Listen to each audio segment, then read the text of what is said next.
తప్పటడుగులు వేస్తూ ఉన్నప్పుడు అదుపు తప్పినే కింద పడ్డప్పుడు అది చూసి అమ్మ బిరబిరా ఉరికొచ్చి దెబ్బ తాకేనాని ఒళ్ళంతా చూస్తది. ఆస్తిపాస్తులు ఎన్ని ఉన్నా లేకున్నా మేడమిద్దెలు లెక్కలేనన్ని ఉన్నా కన్న కడుపే మేడమిద్దెలనుకుంటది, కడుపు తీపే ఆస్తిపాస్తులనుకుంటది.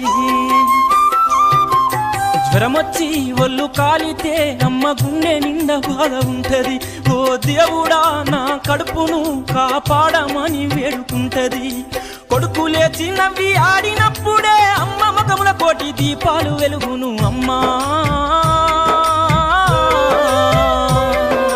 కమ్మనైనా అమ్మ పాట వింటే ఎంత మధురమో.